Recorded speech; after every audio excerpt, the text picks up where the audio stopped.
Leadership Club, liderando na prática, com CFC Resende.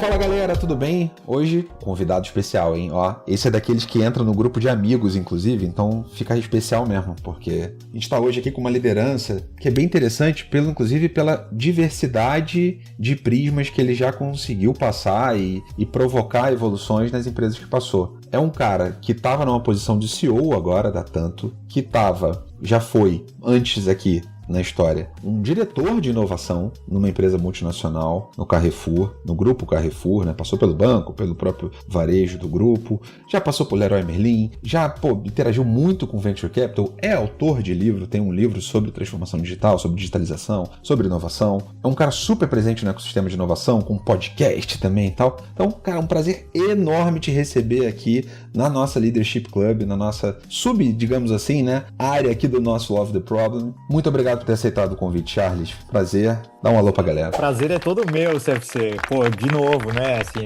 só reforçando as suas palavras, é um prazer estar entre amigos aqui e poder bater esse papo contigo. Vai ser bem legal. Acho que é a primeira vez que eu recebo um cara que já, palestrou num TEDx aí da vida, ó. Um TED, sei lá, enfim, vamos ver. Privilégio.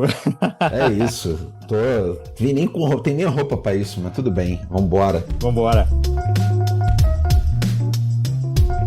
Charles, vamos lá, então. E aí, cara, ó, aproveitando a tua apresentação, acho que o tema do episódio de hoje, que a gente queria explorar um pouco, cara, que você já passou por uns cenários bem diversos, sabe? E assim, desde o mundão corporativo clássico até esse ecossistema de inovação, que no fundo é o que toda grande corporação diz ou gostaria de ser, que é de fato ser startup, ser, ágil, ser, ponta a ponta ali, conseguir se mover rápido, mas que a gente sabe que tem as coisas. E aí, como é que você colocaria como, acho que, pra gente abrir aqui já quente, como é que é liderar nesses mundos tão diversos e o que, cara, é o básico bem feito ao mesmo tempo que, independente do lugar. Beleza, então vamos começar do fim, depois a gente volta pro começo, mas olha, realmente é bastante diferente, CFC. O CEO de uma startup, ele, de fato, ele não tem muito glamour, mas você deveria tentar respeitar o papel que um CEO deve exercer. Um CEO, ele deve exercer basicamente 3 coisas: a definição da visão e perseguir essa visão, fechar negócios. Opa! E remover obstáculos do seu time. É para isso que um CEO serve. É claro que dentro de uma startup, você como CEO às vezes vai ter que descer em alguns papéis um pouco mais operacionais. Tem até nome moderno, né? Founder Mode agora, ficou moderninho agora. Founder Mode, isso. Cara, você precisa descer em alguns movimentos ali, momentos mais operacionais e acho que tá tudo bem, mas lembre-se disso, porque se você, como CEO, estiver entrando em uma reunião onde você vai definir o tom de azul de um botão, cara, essa é a reunião de outra pessoa. Sim. E o seu tempo é um ativo muito precioso para fazer essas 3 coisas que a gente falou aqui. Já numa posição de liderança de uma grande organização, você precisa entender, e aí tem até bibliografia que ajuda nisso, tá? Você precisa entender que o seu time são os seus pares.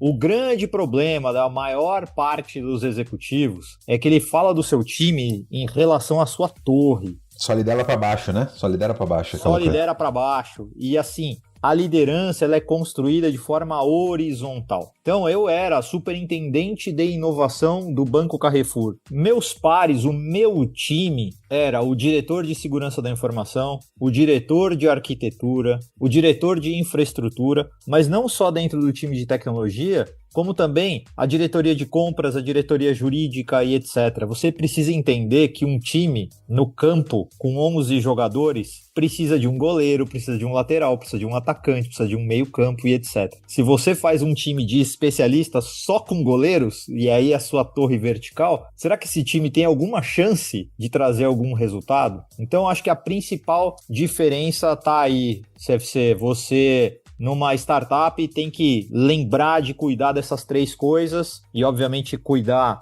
do seu time. E aí, quando você está dentro de uma grande corporação, lembrar que você constrói a liderança de forma horizontal. Agora, sobre a diversidade, CFC, que você vinha introduzindo ali, é realmente interessante. Eu tenho uma carreira que ela é, no mínimo, diversa. Eu comecei em tecnologia, depois eu passei por inteligência de mercado, planejamento estratégico e inovação. Aí também assumi uma posição de conselho.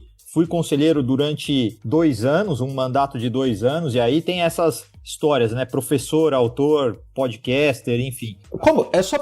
Como todo cara de inovação, o cara gosta de experimentar também uns mundos diferentes. Vamos lá, né? Ninguém senta na cadeira de inovação se já não foi um pouquinho...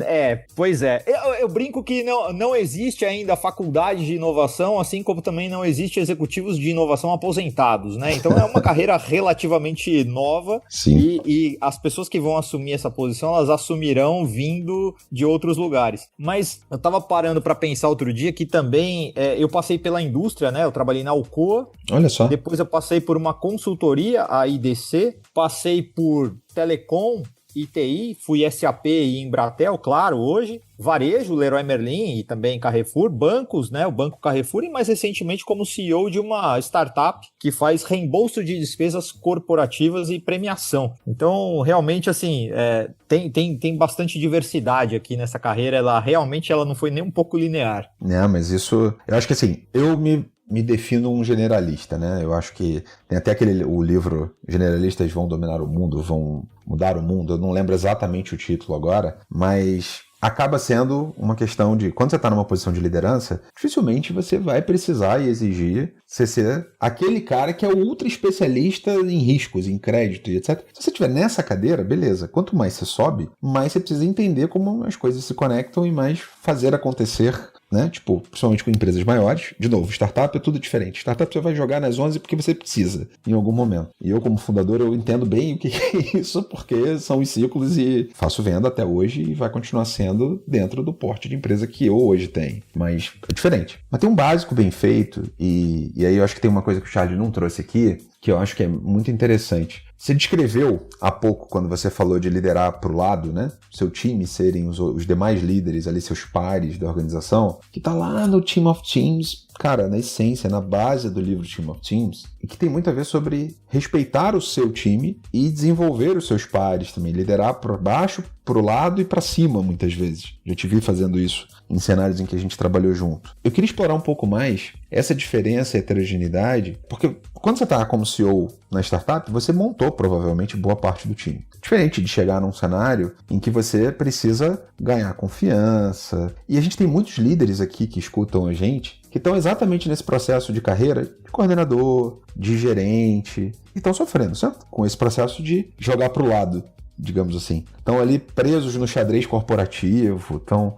Que dicas você dá para essa galera para que seja uma relação sincera também, não seja aquela coisa só transacional, só que eu sei que são valores que você também valoriza pra caramba. Olha, CFC, o melhor exemplo disso talvez tenha sido quando eu cheguei ao Banco Carrefour, porque diferente de quando eu comecei inovação na Leroy Merlin, que eu já tinha 4 anos de casa e, portanto, todo mundo me conhecia, quando eu cheguei no Banco Carrefour, meu capital social ali era igual a 0, tá? Então, basicamente, o meu chefe me conhecia do processo, o chefe do meu chefe me conhecia do processo e uma pessoa de RH que também tinha participado do processo. Então, primeira semana, minha agenda virou um Tetris. Histórico baixo, né? Histórico baixo. Total. A minha agenda virou um Tetris, então diversas pessoas que eu não fazia a menor ideia de quem eram, vinham se apresentar para mim e falar quem eram, o que faziam, etc., que basicamente contemplava ali os meus pares.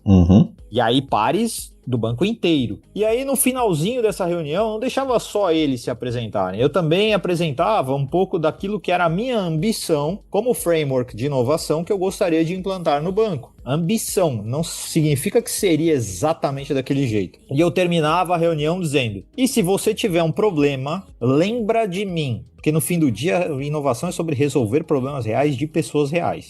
Bom, durou 3 reuniões. Na terceira reunião, uma das POs do banco, o nome dela é Karina Pavanelli. Você talvez deva lembrar dela. Claro que lembro. Aí ela falou pra mim, eu tenho um problema pra você então. Eu falei, ótimo, a gente vai fazer desse seu problema uma chamada pública de startups no mercado e dentro de 2 a 3 meses a gente deve estar com a solução sendo testada. E ela levantou, saiu rindo da sala, porque ela sabia que isso seria impossível. Dentro da estrutura... Bom, no fundo, eu imaginava que de fato seria impossível também. Mas aí o que eu fui fazer, eu fui viver o processo do banco. E aí, ao viver o processo do banco, eu fui descobrindo quais eram os anticorpos da inovação. E veja, os anticorpos da inovação não tem nada pessoal, é tudo processual. Veja, o banco ele já faturava bilhões, já tinha todo um time montado e um processo que fazia com que o banco fosse, naquele momento, o banco que ele era. Super eficiente, inclusive. Acho que é legal dizer assim, no sentido de, do ponto de vista de eficiência, de número de colaboradores, receita por colaborador, etc. Provavelmente está no top 10 do Brasil até hoje. Perfeito, é isso mesmo. Então eu estava introduzindo um corpo novo, um corpo estranho, o corpo da inovação ali no banco. E aí eu não podia querer, naquele momento, resolver o projeto da Carina com uma crachazada e deixar com que os próximos projetos tivessem que passar pelo mesmo calvário que qualquer outro projeto passaria, ao ponto dela levantar e sair rindo da sala. Então eu vivi o processo do banco. E aí eu mapeei os anticorpos da inovação. 17. É um belo backlog para começar, né? É um belo backlog. Eu fiz a reunião dos 17 depois. Por isso que eu brinco, eu sei que são 17. E aí eu tô falando de jurídico, eu tô falando de compras, eu tô falando de segurança da informação, eu tô falando de LGPD, engenharia de dados, enfim, todas essas pessoas, e aí de novo, não tem nada pessoal, é processual, de alguma forma impediam que a gente conseguisse fazer um projeto de inovação acontecer no prazo que a gente gostaria, que a gente tinha a ambição de fazer. Bom, levou quase 6 meses para a gente fazer esse primeiro projeto, eu reuni os 17 numa sala e fiz pergunta que tem resposta óbvia. A gente tem convicção de que a gente quer inovar. Né? Nessa hora ninguém levanta a mão e diz não. Retórica, né? É retórica, não tem como. Apresentei o processo tal como eu vivi e baseado num apetite de risco que eu tinha pactuado com o C-Level do banco, eu falei como a gente vai fazer para reduzir essas etapas, reduzir esses processos, de modo a que a gente consiga em 3 meses fazer a inovação. Então, no início, tudo tem que começar em compras, tudo tem que ter 3 cotações e nosso SLA é 20 dias úteis. Já começamos quase com 1 mês, né? De trabalho aí. Qualquer prazo já começa em 1 mês. E isso eu diria que é bom para quem, exceto para compras, né? Então, a gente pactuou que dentro do apetite de risco, ou seja, dentro daquele dinheiro que eu estou disposto a perder para testar uma nova ideia, eu não precisava passar pelas 3 cotações e não precisava começar em compras. Portanto, eu tirei 20 dias úteis desse meu backlog. Contrato padrão do jurídico, 22 páginas, bicolunadas, termos em latim e multas milionárias. Para eu entregar para uma gigante de tecnologia, perfeito. Para eu entregar para uma startup, não fazia muito sentido. Fizemos um novo contrato do Banco Carrefour. Hoje o contrato do Banco Carrefour está escrito com uma técnica chamada Visual Law, tem 6 páginas e tá com iconografia, desenhinhos que explicam a cláusula. Se eu der para os meus filhos, eles conseguem entender o contrato do banco. Então perceba que assim, não é sobre resolver o problema da Carina Pavanelli. Ela foi a instância, né? Ela foi a instância para provocar o olhar sistêmico, vamos botar assim, né? Exatamente. Aí eu não resolvi um problema só, mas eu habilitei o banco a fazer inovação. Perfeito. Então, essa é a mudança. E você faz isso trabalhando com os seus pares. Porque eu não impus como deveria ser compras ou jurídico, etc. Não, eu trabalhei em conjunto com eles para a gente construir novos processos. Porque no final do dia é isso que faz com que depois um elemento como inovação possa ser incorporado ao DNA da companhia. Sim. Acho que tem uma coisa que está permeando aqui e que eu queria ressaltar, a coisa do interesse genuíno, certo? É óbvio que o Charles, nesse exemplo, tinha a pauta de inovação, que você foi contratado para isso, você colocar para rodar, não está em discussão aqui, né, gente? Mas eu acho que ter essa visão cross de que, cara, peraí, eu vou ajudar outras pessoas no processo e não ser só um egoísta, vou chamar assim, vou dar um nome pesado aqui, que poderia acontecer, certo? Eu tenho que resolver o meu problema. Então eu vou criar um monte de fila especial, botar o processo de inovação para dizer que não é essa burocracia tradicional e vamos fazer acontecer, que não vai resolver a vida de ninguém, muito menos vai fazer o Charles, ou o líder Charles ali naquela instância, ser alguém que, as pessoas veem como um par que me ajuda a resolver dores do dia a dia. Porque se tá doendo pra inovação, se eu sou de produto e tô tentando fazer qualquer coisa, como a Karina, eu tô sofrendo horrores, né? E não é pra testar como uma startup, eu tô sofrendo provavelmente, inclusive, pra desenvolver uma funcionalidade que precisa ter um time novo, que aí eu fiquei pensando só no contrato aqui, bota um time novo, já vai 30 dias, já, cota, coloca, e, cara, quando chegar o time, eu já tô atrasado 120 para resolver esse problema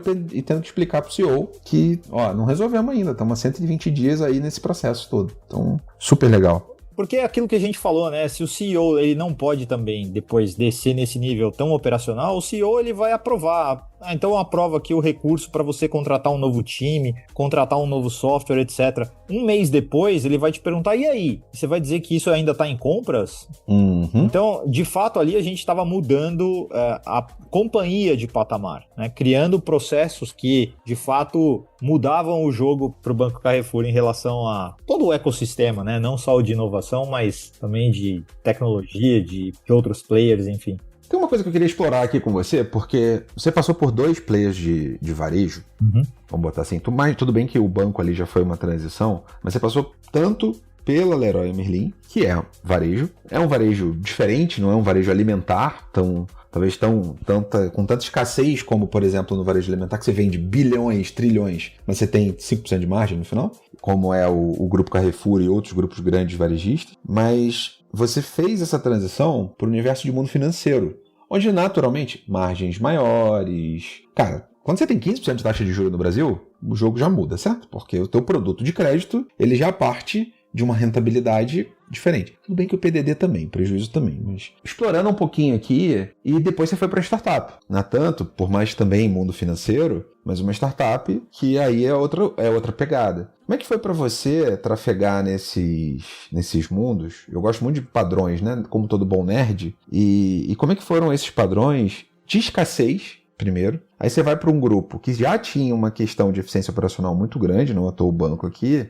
e você vai para uma startup que é ainda mais escassa. Nessa jornada, o que mais te chamou a atenção sobre ciclos de abundância, escassez? A Leroy, inclusive, eu lembro que tinha uma pegada muito grande de uma gestão mais descentralizada, de uma gestão mais paradigma de abundância. Óbvio que continua sendo um varejo no final. Mas se eu comparar com o Grupo Carrefour e o que eu conheço, cara, tem as suas diferenças e suas... É uma pegada diferente, certo? Você vai poder dizer muito melhor do que eu que foi funcionário, colaborador das duas especificamente. Mas aí você vai para uma startup, o que essa jornada te traz, assim, de insights? Quando a gente olha o extramuros, né, e vê os casos históricos do mercado, todas as companhias acabaram destruindo a maior parte de valor em cenários de abundância. Boa. Porque no momento de cenário de abundância, quando você está como líder de market share, quando você tem, enfim, dinheiro sobrando, equipes grandes e tudo mais, é nesse cenário que de alguma forma a gente acha que a gente pode parar de inovar. E aí, parou de inovar, a gente corre o risco de ser engolido pelo concorrente, ou corre o risco de ser engolido por um player de nicho, e aí pode ser uma startup. Enfim, tudo isso, de uma certa forma, acaba impactando. E aí a gente tem os casos emblemáticos, né? Fleet, Kodak, enfim, dá para citar aqui uma lista. Estando dentro, né, e aí intramuros, a Leroy Merlin, como varejista, sempre foi um player que viveu na escassez. Então, as margens do material de construção,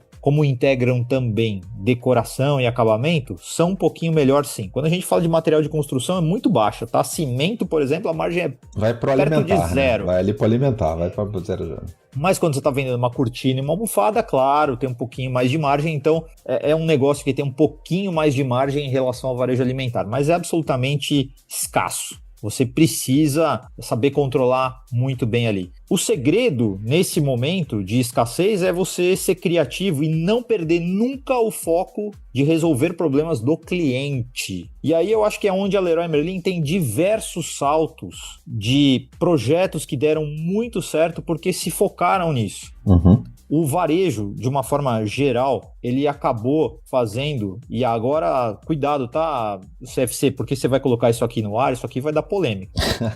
Polêmica! Polêmica. Adoro treta, vambora. Varejista, de uma forma geral, por causa de uma disciplina chamada trade marketing, virou um grande real estate de gôndolas. Rapaz.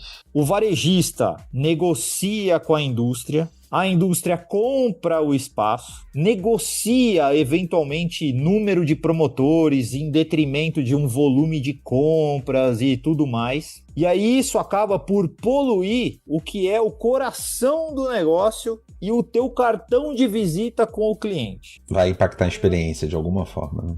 Sempre, porque quando a gente vai comprar um produto, a primeira coisa que a gente tem que olhar é característica de uso e depois característica de escolha. Característica de uso, para simplificar no universo da Leroy Merlin, tinta. Você vai pintar o quê? Vou pintar uma parede, vou pintar um portão de metal, vou pintar uma madeira. Então, assim, me interessa já saber para que serve a tinta. Dentro do tipo da tinta, me interessa a escolha. E aí a escolha é marca. Portanto, eu não tenho que fazer a minha loja baseada em marca, porque marca é característica de escolha e não característica de uso. Aí os varejistas vendem as suas gôndolas, vendem os seus espaços, a indústria monta as gôndolas do jeito que ela bem entende com os seus promotores, força você, varejista, a comprar mais do que deve para ter mais promotores dentro da sua loja e no final essa relação acaba sendo uma relação poluída por esse interesse e que não satisfaz diretamente o cliente, que é quem a gente deveria estar atendendo. Então a Leroy Merlin se destacou num primeiro momento ali, nesse cenário de escassez, já por fazer isso, e isso explica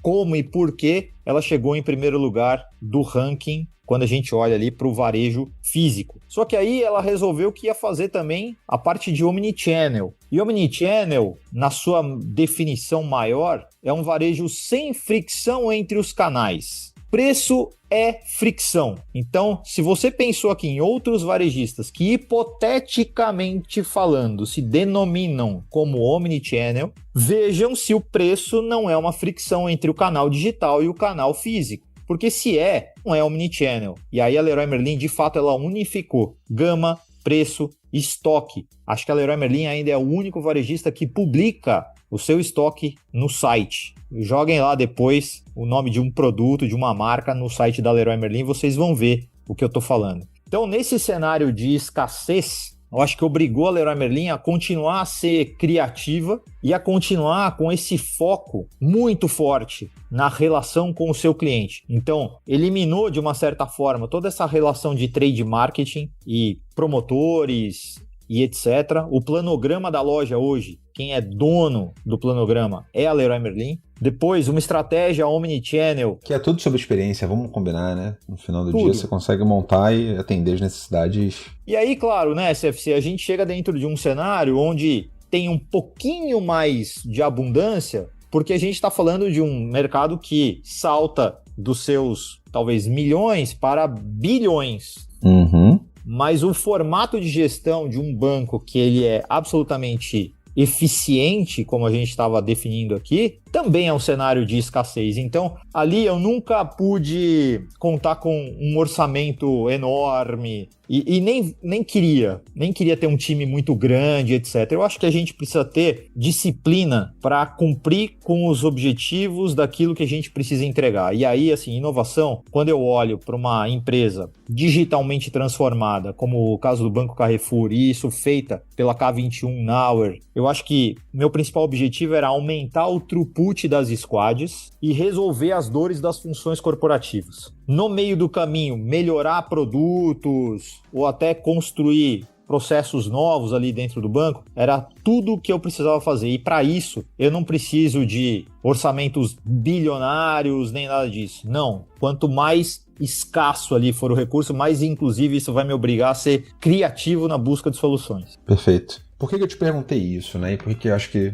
o assunto aqui é tão importante? Recentemente, inclusive, eu publiquei na Leadership Club e tive bastante feedback sobre tô vivendo isso aí que você escreveu, que é muito sobre muitos líderes de tecnologia, principalmente, de produto digital. Dentro do mundo digital, muita gente nasceu profissionalmente nativo digital e veio naquele boom, certo? Se você pega de quem começou aí, vou pegar aqui. Minha história começou um pouco antes disso, mas vou aqui para não entregar a idade. Então ali, quem começou com o produto digital em 2012, 2013, 2015, só viu crescer. Quantidade de squads, quantidade de produtos. Você pega a pandemia, a gente estava falando agora há pouco de reforma. Cara, a pandemia deu um boost no faturamento das empresas de material de construção absurdo, porque todo mundo estava literalmente em casa trabalhando e pequenas coisas precisavam ser ajustadas. E muitos começaram ali pelo volta dos 2023, 2022, 2023 a viver escassez pela primeira vez na vida. Porque nem tudo que se planta dá e com 15% de juros, cara, o ROI ficou mais, né, calibrado, digamos assim. Só que uma liderança que não tinha sido moldada, e aí é legal, tipo, eu já conheci um pouquinho do teu histórico, uma liderança que foi moldada na escassez é diferente de alguém que da noite pro dia, de 20 pessoas que liderava, passou a liderar 200. E, né, tipo, quando vem a primeira rodada de layoffs, alguns anos atrás, vários desses amigos, cara, não sabia nem lidar com isso. E de fato é muito diferente, né? Varejo tradicionalmente já traz essa escassez natural, coisa que a gente não vê tanto no mundo financeiro. E aí é muito legal você ter lembrado disso, porque o Banco Carrefour, de fato, ele já traz esse DNA de varejo e de escassez e de eficiência no final do dia que você não encontra por aí no mercado. E montar do zero, na Tanto, como é que foi esse processo? Que aí também é diferente, certo? A escassez é natural que você está botando uma startup de pé. Existe um playbook que fala o seguinte, né? Toda startup que vai passar por uma rodada de investimentos, se você não tiver minimamente um cara teu de tecnologia, você nem passa para a segunda fase ali da conversa. Então, assim, tecnologia não é terceirizável em uma empresa nativamente digital dentro de uma startup. Portanto, você precisa ter do seu lado... Playbook de Venture Capital, isso, né? Vamos combinar. Exato.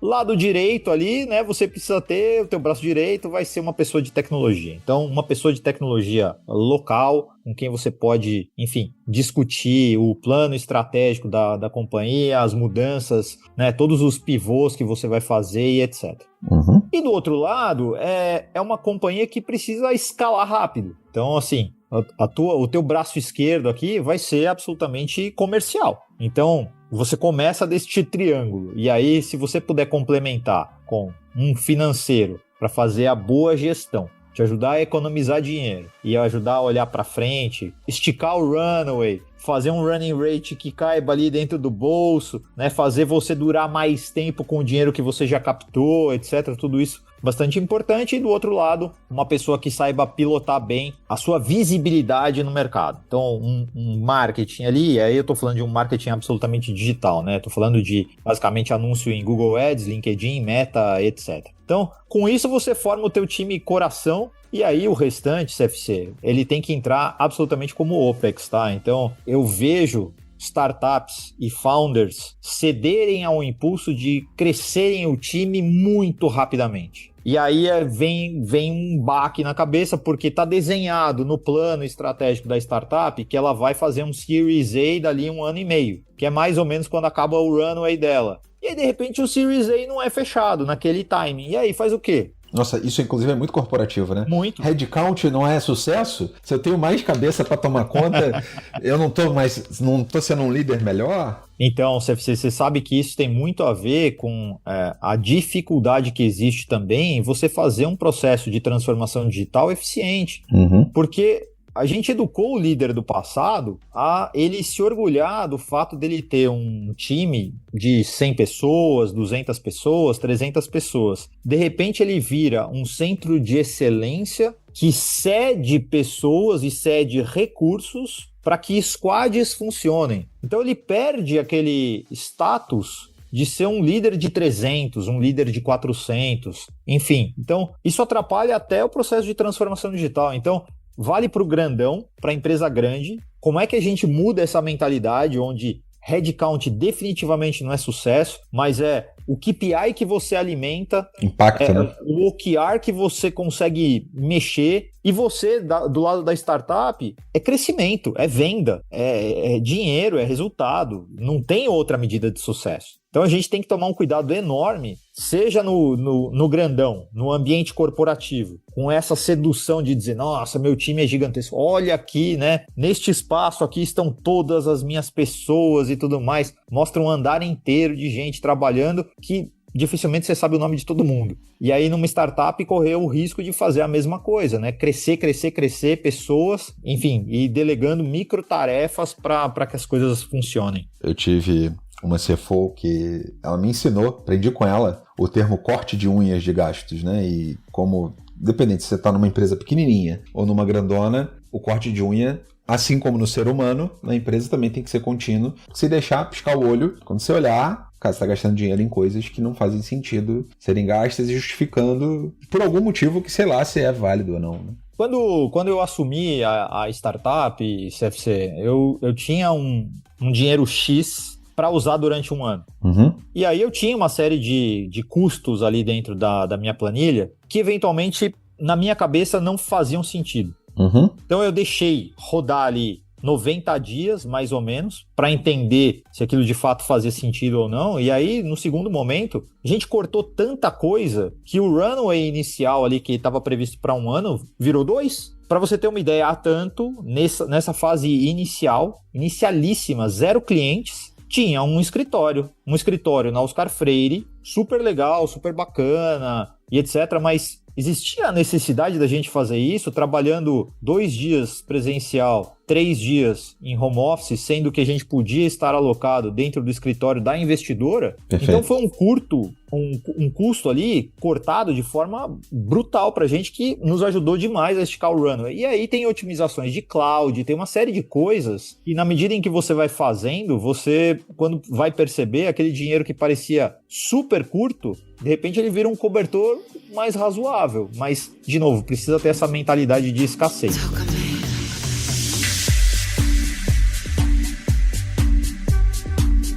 Deixa eu bater um pouco, então, num assunto. Tá na moda. Dizem que se a gente não grava um episódio hoje em dia falando sobre IA em algum momento, a gente não gravou um episódio que preste. Porque esse assunto tá tanto em dia, né? Mas tentando fugir um pouco do lugar comum de IA, hoje, boa parte das empresas que a gente acaba passando, seja como consultor, seja bate-papo entre amigos, etc e tal, tem um investimento pesado rolando em IA. Tem um lado que diminui o headcount, ou tem uma promessa de diminuir o headcount. Eu acho que essa é até melhor colocado desse jeito. Mas, por outro, apurando o resultado na ponta, pegando ali o impacto, pegando o dinheiro, cara, tem uns investimentos em IA que estão parecendo o escritório na Oscar Freire, que você acabou de comentar, certo? Que estão ali, não sei e tal. Como é que tem sido sua visão? E aí eu acho que aqui tem uma oportunidade única, porque trazendo sobre esse olhar de inovação, IA é uma... Cara, não quero discutir se é ou não uma tendência. Porra, esse troço, quem já está no mercado financeiro, inclusive, esse troço já está instalado há mais de 10 anos, rodando em tudo que é modelo de risco, em tudo que é coisa por aí. Mas hoje popularizou, né? Chegou ali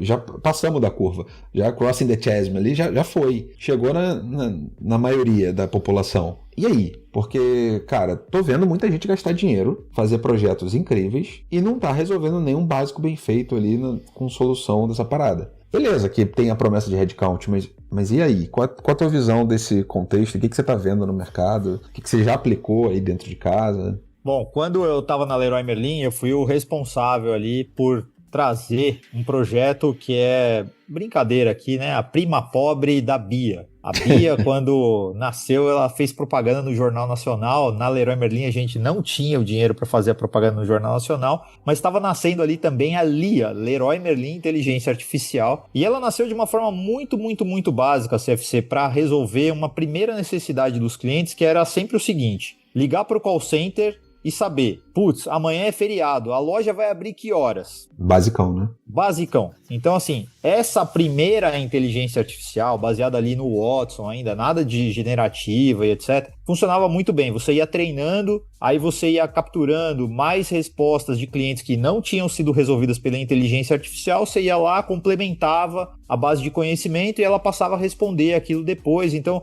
a gente começou a conseguir responder sobre produtos, etc. Qual é o grande problema nesse movimento e coisas que, na verdade, não aconteceram até hoje? A gente tem muito medo de transferir, ainda que temporariamente, as nossas credenciais para a inteligência artificial performar ações por nós. pouco antes de eu sair da Leroy Merlin, a gente estava testando isso, de fazer com que a Lia conectasse ao SAP HCM, que é o sistema de RH que a gente tinha implantado na Leroy Merlin, e performar ações pelo usuário, do tipo, Lia, quantos dias eu tenho de férias? A Lia batia lá no SAP HCM com as minhas credenciais, fazia essa pergunta e trazia a resposta em tela para mim, 10 dias. Então eu não precisava saber meu login e senha do SAP, eu não precisava saber aonde dentro do menu do SAP, porque a inteligência artificial fazendo isso tá cheio. Hoje em dia a gente chamaria de agente, né? Vamos lá. Exato. Tem um agente que vai dizer para você, assim, entre no sistema tal, vá no menu não sei o que, clique no botão não sei o que lá. Cara, não, 10 dias. Lia, marque minhas férias a partir do dia 10 de julho. Férias marcadas. Isso tem ganho de produtividade real. Uhum. Você ser um manual dentro de um agente que fala com você em linguagem natural, não sei se tem um ganho de produtividade tão grande. É óbvio que você resolver uma primeira dor ali de um cliente, né, que tá, enfim, querendo saber se a loja tá aberta ou não tá, etc. Tem um ganho ali, mas é um ganho marginal. Para você ter um ganho efetivo de headcounts, a gente precisa começar a conceder as nossas credenciais de forma temporária para a inteligência artificial performar coisas por nós. E aí onde eu tenho visto alguns ganhos, um primeiro que a gente fez de fato lá no Banco Carrefour, que foi um processo de Merchant Data Cleansing. Então, o segundo maior motivo de ligações para o call center do Banco Carrefour era para entender ou contestar um valor da sua fatura. Então, eu mesmo já caí na bobagem de cancelar o meu cartão de crédito porque recebi uma cobrança às 5h30 da manhã do Mac Café, e na verdade era o antivírus, McAfee, me dá um desconto porque era 6 da manhã, né? Então, assim, eu acordei com sono, já vi aquela transição, já cancelei o cartão de crédito na hora. Então, é uma dor real. Sim. A gente conseguiu ali, com uma startup, com inteligência artificial, fazer um Merchant Data Cleansing. Então, a gente trazia o nome fantasia das empresas. Então, não aparecia mais na sua fatura Arcos Dourados da Felicidade, aparecia McDonald's. Isso resolveu um problema real. Tenho visto também como um copiloto de desenvolvimento, e aí eu mesmo já desenvolvi alguns sisteminhas ali, usando o V0 da Vercel ou mesmo Lovable para fazer ali um pequeno site ou alguma coisinha, alguma pequena aplicação. Então, tem algumas aplicações que ajudam, mas ainda a redução de headcount, principalmente em tecnologia, eu acho que ainda demora mais um pouquinho, viu, CFC? Perfeito, porque assim, nessa mexida de ponteiro, toda hype, né? E quem trabalha com inovação sabe que hype é parte do jogo, porque vai bater no CTO, vai bater no cara de inovação,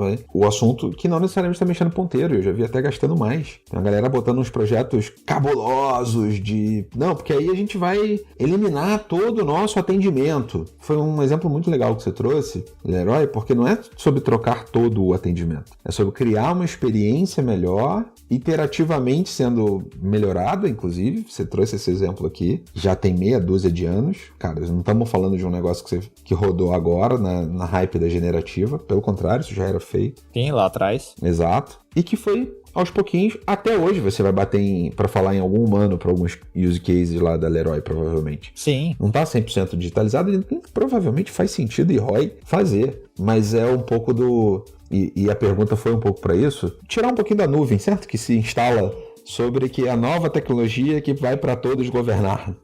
CFC, engraçado, você usou uma palavra que acho que é até interessante para a gente puxar o urso inteiro. E nem foi no contexto que você usou a palavra. Você falou nuvem. Nuvem é outro hype, que se você olhar 3, 4, 5 anos para trás, de repente, assim, tava como meta de todo CIO, de todo CTO, vamos 100% para a nuvem. Até que vem uma outra tendência, podemos chamar até de contra-tendência, que todo CIO, todo CTO tem vergonha de assumir. De novo, momento polêmico aqui. A grande tendência é chamada repatriação de servidores. Tá mais barato, né? Não sai em relatório da PwC, não sai em relatório do Gartner, não sai em relatório nenhum. Mas é uma enorme tendência chamada repatriação de servidores. Por quê? Porque de CAPEX, de repente você tem um OPEX gigantesco, sim, facílimo de ser escalado, porque de repente alguém deixa uma query rodando à noite lá e vai consumir cloud, que é uma maravilha. A Amazon ou a Microsoft vai ficar felizona, né? Tipo, o teu boleto, meu amigo, vai lá na casa do chapéu. E aí é o seguinte, as pessoas têm vergonha de assumir que precisam sim voltar um pouco para trás, principalmente quem chegou ali mais perto do 100%, e talvez encontrar um balanceamento ali mais perto dos 60-40, 70-30. E sim, a gente precisa ter servidor ainda on-premises dentro de casa para algumas aplicações que não são as críticas, que estão envolvendo diretamente o cliente lá na ponta. Mas foi um hype onde as pessoas torraram orçamentos em OPEX, quando poderiam ter uma maquinazinha ali debaixo da mesa, rodando aplicações que não são críticas para o cliente. Jeff Bezos e o CEO da Microsoft agradecem nessa hora, certo? Opa, o do Google também. E o do Google também, exatamente. Exatamente. Exato. E em dólar, hein? Normalmente em dólar. Exceto pelo caso mais recente que a gente agora tem aqui no Brasil, um Magalu Cloud, etc. Exato. Que vem justamente para surfar também um pouco desse movimento. Acaba sendo tudo indexado em dólar, porque no final das contas é uma lata rodando e que vai ser cobrada em dólar, né? É aquela coisa. Mas é isso. Então acho que esse é um alerta grande e obrigado por ter trazido e referendado, porque é fundamental a gente trazer educação para a IA, a gente está desenvolvendo os projetos, a gente está olhando. De fato, não dá para discutir se é uma inovação. Eu diria até que não é nem tanto uma inovação disruptiva, tem muita coisa que a gente já está aprendendo. É uma infraestrutura, CFC. A gente vai, em algum momento, parar de falar disso. Assim como a gente parou de falar de energia elétrica e assim como a gente parou de falar de internet. A Tanto também funcionava com inteligência artificial aplicada, porque depois que eu lia o QR Code da nota fiscal, eu precisava interagir com uma das 27 Cefaz do Brasil, capturar o token único daquela nota fiscal e fazer uma série de validações que a inteligência artificial fazia para mim de forma absolutamente automática, mas é um pedaço da aplicação. Ela não é um fim em si. E aí todo mundo precisa falar que está usando inteligência artificial de alguma forma, mas essa nem era a parte mais relevante do business. Cai muito naquele meme, né? Queremos inteligência artificial para quê? Não sei, mas, né, tipo, bem isso. E acho que assim, tendo essa carreira, tendo essa, digamos assim, essa experiência dentro do cenário de escassez e tirando um pouco a hype aqui de inovação, sobre IA, por exemplo, e sobre outros temas que a gente acabou desmistificando aqui, eu queria que você já se encaminhando aqui para o nosso final de episódio, certo? Porque é isso, gente, passou rápido, né? Papo bom passa rápido. Queria que você desse uma dica, cara, principalmente de novo, para a galera que tá nos ouvindo, que tá aí sofrendo, vivendo um cenário de escassez muitas vezes pela primeira vez, desse jeito, preocupada e tal. Você fez tem uma qualidade como amigo, Charles, aqui, como eu falei agora há pouco, que é de ir se reinventando nesses múltiplos papéis, mas que ao mesmo tempo é incremental. O cara que começou como tecnologia, que foi para inovação, que foi para ser uma liderança executiva dentro da startup. Queria que você passasse um pouco dos valores ou guias mestres, digamos assim, que te guiaram para quem está ouvindo a gente e que está nesse cenário. Eu tô um pouquinho impactado, tá, gente? Foram pelo menos 3 pessoas da semana que falaram um pouquinho sobre medo, sobre, cara, significância. E aí nem todo mundo de engenharia, não. Tem gente de engenharia, tem gente de produto, tem gente de design, certo? A hype, e a crise, quando somadas então piora, elas estão batendo em todo mundo. Queria te ouvir um pouquinho sobre esse aprender e crescer, que acaba sendo um mote de ter trabalhado contigo algumas vezes já. Você tem uma coisa que eu acho que não mudou, e aí tem a ver com focar no problema, que é, inclusive, acho que o tema do podcast, né? Assim, o nome do podcast eu acho muito, muito bacana. Então, focar no problema é onde, de fato, existe o caminho para a inovação, e aí, se a ferramenta que você vai utilizar depois para resolver o problema é inteligência artificial ou não, se é cloud ou não, se é, enfim, whatever, tanto faz. E aí, gente, assim, no meio da trajetória de vocês, vão acontecer erros, tá? Vão acontecer. Até porque inovar, né? Exato. E aí, eu acho que a gente precisa ser mais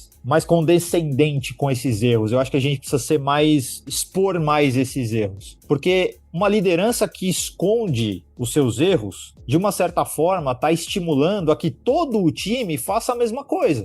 E eu cometi erros enormes na minha carreira de inovação, especialmente ali no início, que eu hoje conto, inclusive, não com orgulho, mas eu conto para que as pessoas cometam erros diferentes. Esses não. Quando a gente começou a estimular a inovação dentro da Leroy Merlin, nós tínhamos 6 categorias de ideias. Ideias para melhorar a vida do cliente, produtos e serviços, processos, as contas, o resultado, a pegada de sustentabilidade, que era algo muito importante para a Leroy Merlin, e a sexta categoria, melhorar a vida do próprio colaborador. O portal de inovação virou o mural das lamentações, então não crie esta categoria. E aí, de 1.000 ideias que apareciam no portal, 990 eram desta sexta categoria. E isso, em si, poderia ter matado todo o programa de inovação da Leroy Merlin, porque eu tinha 990 ideias que tinham pessoas por trás com a expectativa mínima de que aquilo fosse ser acolhido, ser resolvido. Então, cuidado! Muitas vezes colocando, inclusive, o individual acima do coletivo, né? Sim. E esse é um risco que eu acho que todo líder já passou, de quanto mais voz você dá, o quanto, na verdade, tem esse senso crítico / filtro de que o senso individual, ou o interesse individual, eu vou chamar assim, está acima da coletividade. E não pode. É difícil.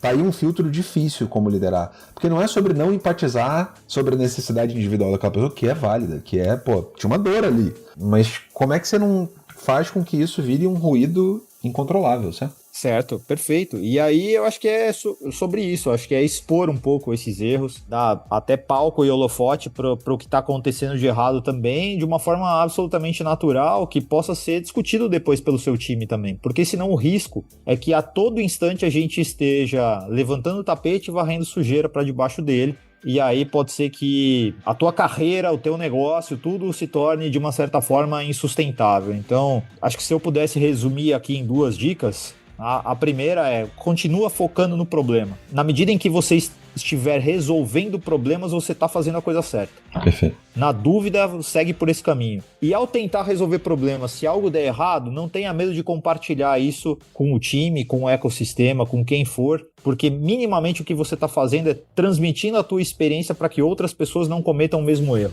Sensacional.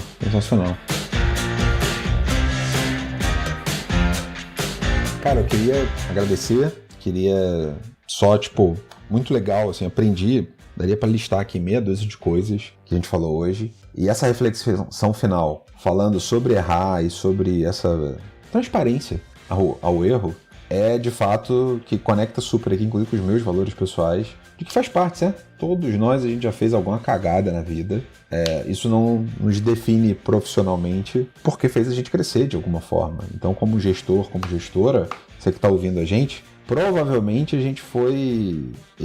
posso falar por mim, eu tenho pelo menos 2 ou 3 lideranças que foram meio que assim, cara, cuidado com o que você fala, esse sericídio, cuidado com o que você expõe. E um xadrez que sempre bateu um pouco nos meus valores pessoais, assim, de, peraí, escondendo, varrer pra baixo do tapete e tal, não é legal. Inclusive porque ninguém, super-homem e super-mulher, na vida real, pelo menos eu não vi nenhum ainda. Então, Charles, obrigado, cara. Obrigado você, CFC. Super prazer estar aqui contigo. É isso. E os contatos do Charles vão estar aqui na nossa descrição também. Vocês vão conseguir acessar o LinkedIn dele. Vocês vão ver o quanto o cara tem um mundo de conteúdo legal para vocês consumirem. Agradeço. Obrigado por ter ouvido aqui o episódio. Você que chegou até o final com a gente. Deixa o seu comentário lá na plataforma do Spotify, por exemplo, do YouTube, que a gente sobe o vídeo. Obrigado. Valeu, galera.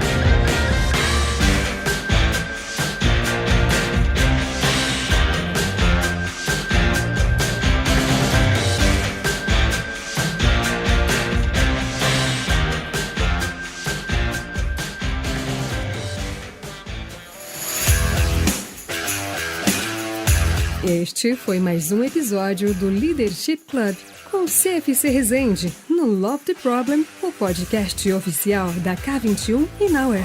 Quer receber mais novidades sobre o Leadership Club? Se inscreva na nossa newsletter. Até o próximo episódio.